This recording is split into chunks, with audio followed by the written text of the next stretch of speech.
بلندی پر لے جائیں گے، جس کا خواب ہم نے دیکھا ہوا ہے۔ جو 2017 میں وہ دعوے کرتے تھے مہنگائی نہیں تھی، ہر چیز سستی تھی، سبزیاں سستی تھی، روٹی سستی تھی، اب وہ کہاں ہیں؟ انہی کی تو حکومت آئی ہے، وہ فارمولہ دیں۔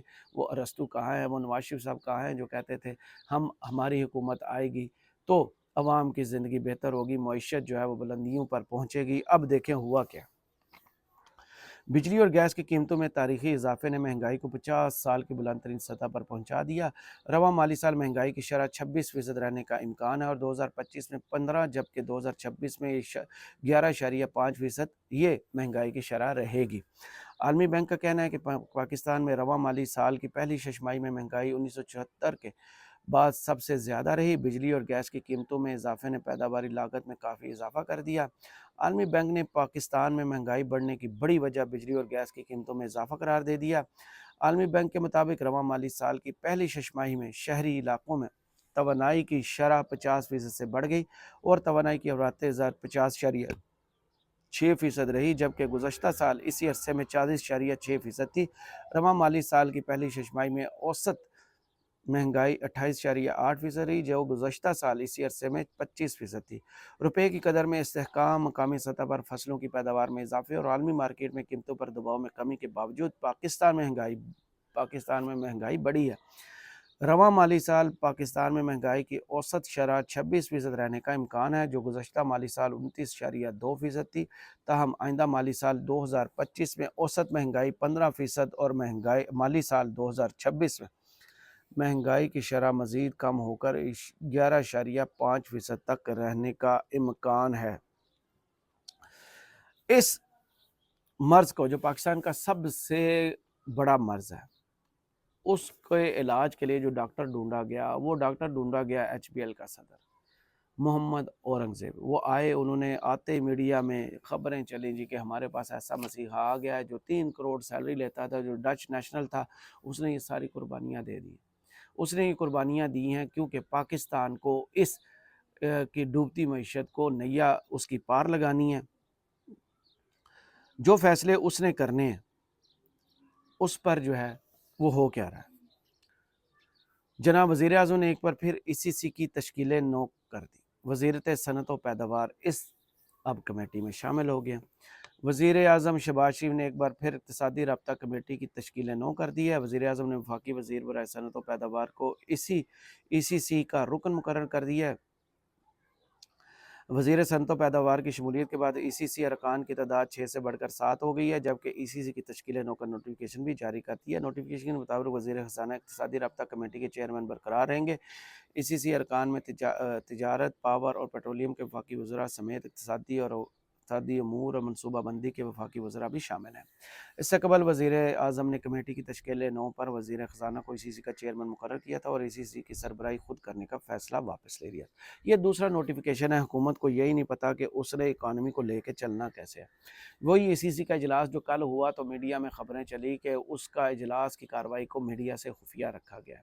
محمد اورنگزیب صاحب اس کمیٹی کے اندر کیا فیصلے کر رہے ہیں اور کیا انہوں نے حکم صادر فرمائے ہیں، وہ بالکل پردہ راز میں رکھا گیا ہے۔ وہ حکومت کو بھی شاید میسج کنوے کیا گیا ہو، لیکن عام عوام کو یا میڈیا کو اس کمیٹی کے اجلاس کے حوالے سے ابھی ایک لفظ بھی نہیں بتایا گیا کہ ہم نے یہ فیصلے کیے۔ اس دوران جو ساری نظریں تھیں یا تو وزیر اعظم کی طرف تھی کہ وزیر اعظم سعودی عرب گئے ہیں، وہاں سے جو کشکول نکالا ہے اس میں جو ہے محمد بن سلمان صاحب کچھ اس کشکول میں ڈالیں گے تو پاکستان میں ڈالر آئیں گے تو شاید مہنگائی کی جو شرح ہے وہ نیچے آ جائے، لیکن مہنگائی کی شرح تو نیچے نہیں آ رہی۔ عالمی بینک کی رپورٹ بھی میں نے آپ کو بتائی۔ اس دوران وزیر اعظم کے بعد وزیر خزانہ اور نظریں گئیں وزیر تجارت کی طرف۔ جناب یہ ایکسپورٹ بڑھائیں گے تو ڈالرز پاکستان آئیں گے۔ وہ کیا کہتے ہیں؟ ایک بٹن دبانے سے ایکسپورٹ نہیں بڑھیں گی بھائی، میری طرف بالکل نہ دیکھیں۔ نو بالکل بڑا نو کر دیا انہوں نے۔ وفاقی وزیر تجارت جام کمال نے کہا کہ صرف ایک بٹن دبانے سے ایکسپورٹ نہیں بڑھے گی، برآمدات کے فروغ کے لیے اقدامات کیے جا رہے ہیں۔ کراچی میں نیوز کانفرنس کرتے ہوئے ان کا کہنا تھا کہ تاجروں کی تجاویز پر مکمل غور کیا جائے گا، ملک کے معاشی مسائل حل کرنے کے لیے بھرپور اقدامات کر رہے ہیں، چیلنجز کا سامنا کر کے ملک کو ترقی کی راہ پر گامزن کریں گے۔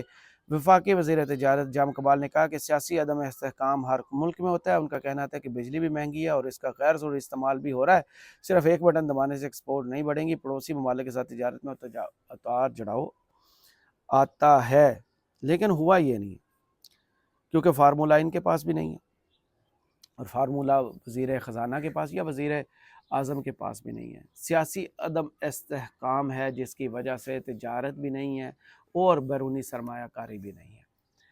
تمام نظریں اس ملک کے اندر سیاسی استحکام پر لگی ہیں۔ اگر تمام پولیٹیکل پارٹیز ایک ٹیبل پر بیٹھتی ہیں اور کوئی فارمولہ دیتی ہے کہ ملک میں معیشت کو بہتر کرنے کے لیے ہم سیاسی استحکام ایسے لائیں گے، جن کا مینڈیٹ چوری ہوا ہے ہم اس کو مینڈیٹ واپس کرتے ہیں، جن کا حکومت بنانے پر حق بنتا تھا ہم حق ان کو واپس کرتے ہیں، تو اس کے بعد ہی سیاسی استحکام آئے گا۔ اگر سیاسی استحکام آئے گا تو پھر اسی صورت میں معاشی استحکام آئے گا، معاشی استحکام آئے گا تو عام آدمی کی زندگی جو ہے وہ کچھ بہتر ہوگی۔ جو وہ 50% کی بلند ترین سطح میں نے آپ کو بتائی، اس سے نیچے چیزوں کو لانا ہے تو پھر پہلے سیاسی استحکام، اس کے بعد معاشی استحکام آئے گا۔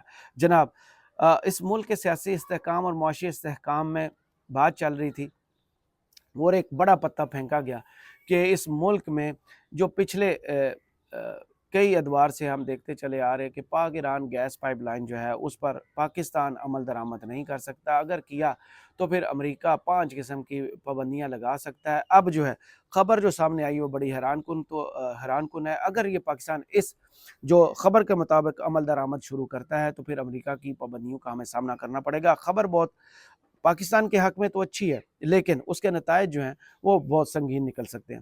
پاک ایران گیس پائپ لائن منصوبے پر کام شروع کر دیا گیا ہے۔ منصوبہ 44 ارب روپے کی لاگت سے 24 ماہ میں مکمل ہونے کا تخمینہ لگایا گیا ہے۔ 2024-25 کے بجٹ میں پیٹرولیم ڈویژن سے PSDP میں رقم مختص کر دی جائے گی۔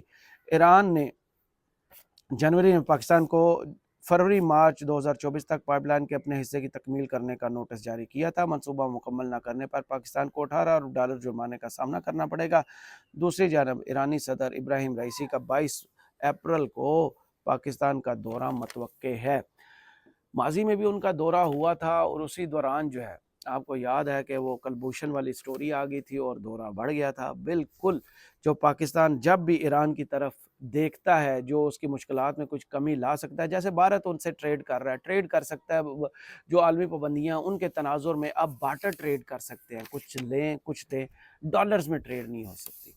اس تناظر میں اگر پاکستان نے 18 ارب ڈالر کے اس جرمانے سے بچنا ہے تو پھر اس 44 ارب ڈالر کی جو لاگت ہے اس کو لگانا پڑے گا اور اس منصوبے کو پایہ تکمیل تک پہنچانا پڑے گا۔ اگر پاکستان اپنے بارے میں سوچتا ہے تو امریکہ نے جو کھلی دھمکی دی ہے پاکستان کیسے ایران کے ساتھ گیس پائپ لائن منصوبے کو پایہ تکمیل تک پہنچائے گا، تو تھریٹ انہوں نے پہلے ہی دے دیا ہے کہ نہ آپ چائنا کی طرف دیکھیں، نہ آپ ایران کی طرف دیکھیں، نہ آپ ویسٹ کی طرف دیکھیں، آپ سسک کر تڑپ کر مریں۔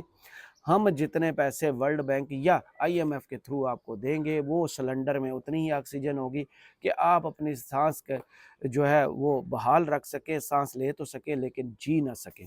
تو دیکھنا یہی ہے کہ پاکستانی حکومت جو ہے وہ اپنے فیصلے خود کرتی ہے، یہ فیصلہ بھی جو ہے ہمیں امریکہ بہادر کے کہنے پر ترک کرنا پڑے گا اور 18 ارب ڈالر جو ہے وہ جرمانہ دے کر ہم امریکہ کی جو غلامی ہے اس کا توق گلے میں پہنے رہتے ہیں، یا پھر یہ توق توڑ کر ہم بھارت کی طرز پر ان سے بارٹر کریں اور اپنی ضروریات کو پورا کرنے کے لیے جو ہے ایران کے جو منصوبے ہیں ان کو پایہ تکمیل تک پہنچائیں۔ کرامت مغل کو اس ویڈیو سے اجازت دیجیے، کمنٹس باکس میں ضرور بتائیے کہ ویڈیو آپ کو کیسی لگی۔ اللہ حافظ۔